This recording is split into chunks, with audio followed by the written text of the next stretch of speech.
알아도 쓸데없고 몰라도 상관없는 일상의 소소한 지식을 이야기합니다. 한량의 지식놀이터 시즌2 두 번째 이야기 시작합니다.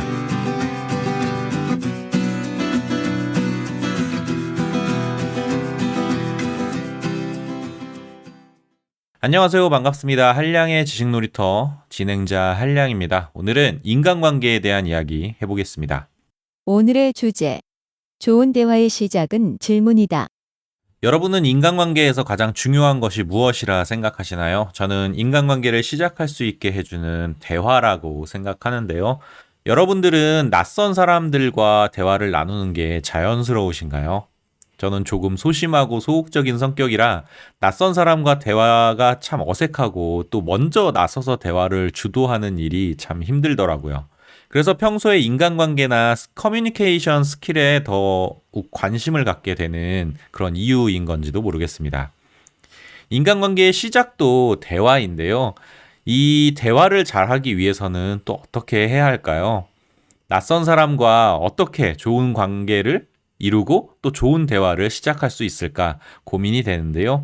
그래서 오늘은 대화의 시작에 대한 이야기 해보도록 하겠습니다. 모든 대화는 질문에서 시작한다. 저는 대화에서 가장 중요한 요소를 질문이라고 생각합니다. 이 세상의 모든 대화는 질문에서 시작하기 때문인데요. 안녕하세요 라는 흔한 인사도 따져보면 질문의 형식이고 요즘 잘 지내? 라며 안부를 물을 때도 우리는 질문의 형식을 빌어 말문을 엽니다.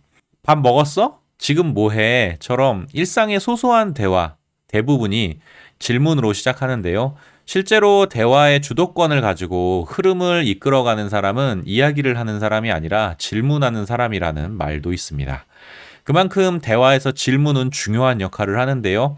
질문의 영향력이 큰 만큼 좋은 대화를 위해 무엇을 묻고 어떻게 물어야 하는가에 대한 고민이 굉장히 중요합니다. 좋은 대화를 위해 무엇을 질문해야 할까? 그럼 우리는 좋은 대화를 위해 상대에게 무엇을 물어야 할까요? 좋은 대화는 참여자 모두가 진정성 있게 하는 대화, 그리고 경청하는 대화, 그리고 공감할 수 있는 대화로 서로를 알아가고 가까워지는데 큰 도움이 되는 대화들일 텐데요. 누구와도 좋은 대화를 나눌 수 있는 대화 주제들이 있다고 합니다. 그럼 한번 알아보도록 하겠습니다. 좋은 대화를 위한 질문 첫 번째로 어린 시절의 추억을 자연스럽게 묻는 게 좋습니다. 누구나 어린 시절의 추억이 있습니다. 그리고 같은 세대라면 공감할 이야기의 포인트도 많을 건데요. 추억에 대한 이야기는 추억에 대한 즐거움뿐 아니라 상대에 대해 더 깊이 알 수 있는 기회가 됩니다. 구체적으로 학교에 입학할 때의 모습이나 학창 시절에 즐기던 게임들, 그리고 그 당시 유명했던 사람들이나 첫사랑에 대한 이야기 혹은 학창시절에 즐거웠던 기억에 대한 이야기를 대화의 주제로 하는 건데요. 같은 세대라면 공감할 수 있는 이야기거리가 굉장히 많겠죠.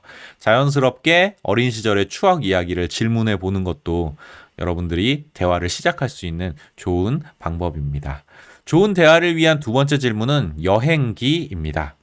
대부분의 사람들의 머릿속에 인상 깊게 남아있는 기억은 여행에 대한 추억일 겁니다. 여행은 항상 미지의 세계로 떠나는 여정이기 때문에 우리는 여행에서 항상 새로운 발견, 그리고 놀라운 경험, 그리고 지식을 얻게 되는데요. 여행 이야기는 단순히 추억 공유뿐만 아니라 정보 공유 측면에서도 유용합니다. 앞으로 떠날 여행에 참고할 수 있는 다양한 정보를 얻을 수 있기 때문인데요. 그래서 더 많은 것을 추가로 상대에게 질문할 수 있습니다. 의외로 사람들은 자신이 여행했던 경험에 대해서는 미주알 고주알 이야기하는 것을 참 좋아하기 때문입니다. 좋은 대화를 위한 질문 세 번째는 영화와 책입니다. 우리는 영화에 대한 이야기나 책에 대한 질문을 한다고 해서 상대에게 평론가 이상의 견해나 내용을 요구하는 것이 아닙니다.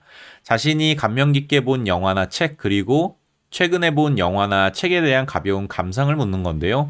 상대의 감상을 들으면서 상대의 감수성에 대한 정보를 파악하기도 하고 나와 비슷한 취향도 찾아낼 수가 있습니다. 구체적으로 감동받은 영화나 눈물을 흘렸던 영화는 무엇인지, 혹은 너무 웃겨서 자지러졌던 영화가 무엇인지, 자신의 삶에 영감을 준 영화나 책은 무엇인지, 그리고 특히 기억에 남는 영화나 책은 있는지 물어볼 수 있는데요. 좋은 영화나 책을 추천해달라는 부탁으로 대화를 시작할 수 있습니다.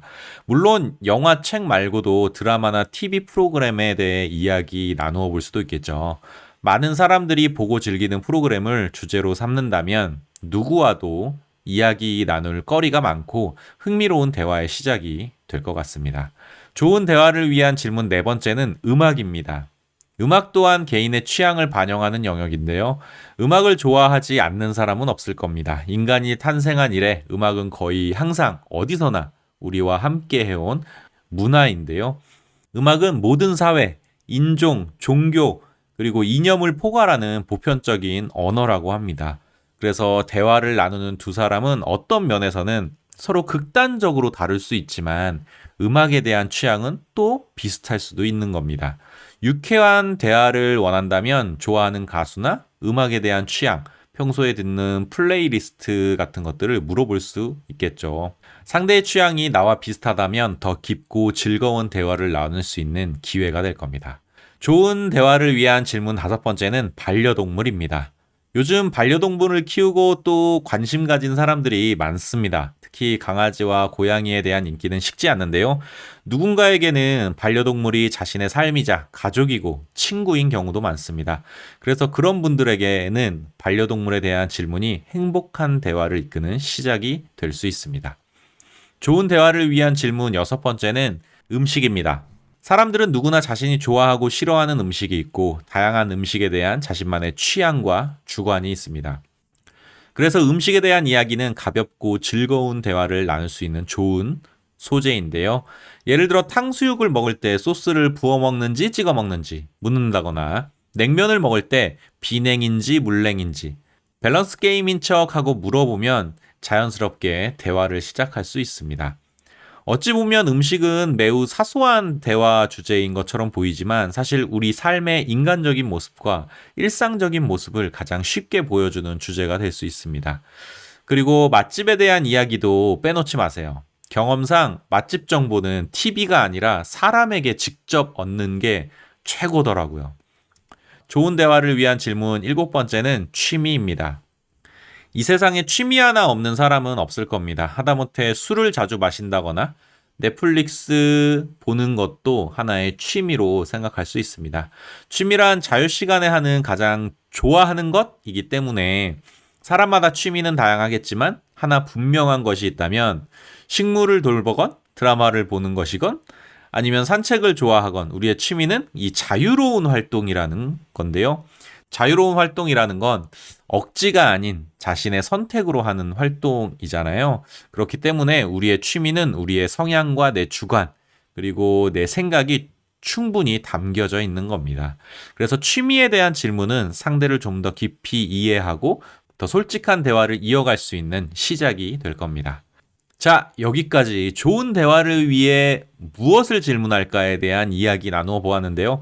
그럼 이제는 상대와 좀 더 친밀해지기 위해서는 어떻게 질문을 해야 할까에 대한 이야기 나누어 보겠습니다. 호감도를 높이려면 어떻게 질문해야 할까? 더 많은 질문은 더 큰 친밀감을 만든다. 질문은 특히 팔로우업 퀘스천이 가장 효과적이다. 미국 조지타운 대학교의 캐런 황 교수는 최근 연구에서 질문하기와 호감도 사이의 연관성을 발견했는데요. 결론부터 말씀드리자면 더 친해지려면 더 많은 질문을 하는 것이 좋습니다. 특히 팔로우업 퀘스천, 즉 상대의 이야기에 관련된 후속 질문이 호감도에 큰 영향을 미친다고 하는데요. 캐런 황 교수의 연구진이 진행한 실험에서 그녀는 실험 참가자들에게 2명씩 그룹을 지어 일정 시간 대화를 나누게 했습니다.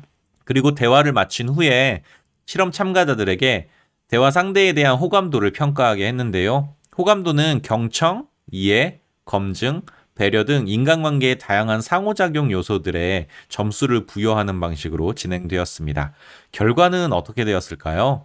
연구진으로부터 상대에게 더 많은 질문을 하도록 부탁받은 참가자들이 더 높은 호감도 점수를 받았습니다. 이어진 실험에서 연구진은 참가자들에게 짧은 시간이지만 파트너와 스피드 데이트를 할 수 있는 시간을 주었습니다. 스피드 데이트 후 참가자들은 상대에게 다음 데이트에 대한 애프터 신청을 했고 연구진은 애프터 신청의 성공 여부를 조사했는데요. 어떤 참가자들의 애프터 신청이 더 많이 받아들여졌을까요? 결과는 이랬습니다. 질문을 많이 한 참가자들의 호감도가 높았고, 특히 팔로우업 퀘스천을 구사하는 참가자들의 애프터 신청 성공 확률이 가장 좋았는데요. 참고로 팔로우업 퀘스천, 즉 후속 질문은 여러 질문 기법 중에 하나로 상대의 이야기를 적극적으로 경청하면서 이야기의 맥락과 포인트를 따라가며 대화의 흐름에 맞게 구사하는 질문입니다. 황 교수는 실험 결과에 대해 이렇게 이야기했는데요. 이번 실험을 통해 질문은 인간관계의 호감도까지 높인다는 것을 발견했다. 심지어 스피드 데이트에서의 대화를 분석하다 보니 참가자들이 던지는 질문의 숫자와 내용에 따라 다음 애프터 신청의 성공을 어느 정도 예측할 수 있는 수준이 되었다. 후속 질문은 어떻게 해야 할까?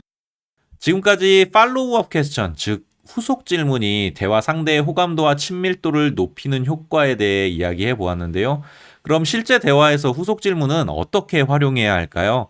실제 대화에서 바로 활용할 수 있는 후속 질문 기법을 간단히 소개하자면 이렇습니다. 후속 질문은 크게 두 가지 형태가 있는데요. 후속 정보를 묻는 질문과 상대의 감정에 공감하는 질문입니다. 후속 정보를 묻는 질문은 대화 도중에 상대의 답변에 아, 그래서요? 혹은 그래서 그 뒤에 어떻게 되었나요? 만약 그와 반대되는 경우라면 상황은 어떻게 변했을까요? 처럼 상대의 답변에 이어 질문하는 방식인데요. 그게 무슨 말씀이죠? 더 자세히 말씀해 주세요. 그 말을 믿긴 쉽지 않을 것 같은데요. 처럼 적극적으로 후속 정보를 캐내려는 질문으로 활용할 수도 있습니다. 반면에 공감을 표하는 질문은 아, 그래서 그러셨군요. 그때는 정말 마음이 아프셨겠어요. 처럼 상대의 감정에 공감하면서 상대의 답변을 유도하는 맞장구형 보충 질문으로 활용할 수 있다고 합니다. 이러한 후속 질문 기법은 대화 상대방의 답변을 보다 풍성하게 해주고 또 그 답변을 통해 다른 질문거리나 이야기거리를 발견할 수 있는 기회를 제공합니다. 그리고 이런 깊은 대화는 호감과 친밀도를 높이는데 큰 도움이 된다고 합니다. 결론. 상대에게 자신의 이야기를 할 기회를 주어라. 자, 여기까지 좋은 대화의 시작, 질문에 대한 이야기 나누어 보았는데요. 대부분의 대화는 질문에서 시작합니다. 그리고 인간의 본능은 자신의 이야기를 하는 것을 참 좋아합니다. 상대에게 호감을 얻고 좋은 대화를 시작하려면 상대에게 자신의 이야기를 마음껏 할 수 있는 기회를 주세요. 상대의 입을 열기 위해 가장 쉽게 활용할 수 있는 방법이 바로 질문입니다. 그리고 좋은 대화를 위해 상대의 이야기 흐름에 맞춰 후속 질문을 활용하는 것이 좋습니다. 그런데 후속 질문 기법은 참 많은 노력과 집중력이 필요합니다. 상대에게 진심 어린 관심을 갖고 상대의 이야기를 경청해야 합니다. 그리고 대화의 흐름에 맞게 적절한 후속 질문을 해야 하는 건데요. 하지만 후속 질문을 여러분들이 잘 하신다면 그 효과는 기대 이상입니다. 좋은 대화의 시작일 수도 있고 또 상대방과의 좋은 관계의 시작이 되기도 할 테니까요. 자, 오늘 제가 준비한 이야기는 여기까지고요. 들어주셔서 감사합니다. 다음에 만나요. 안녕. 뿅.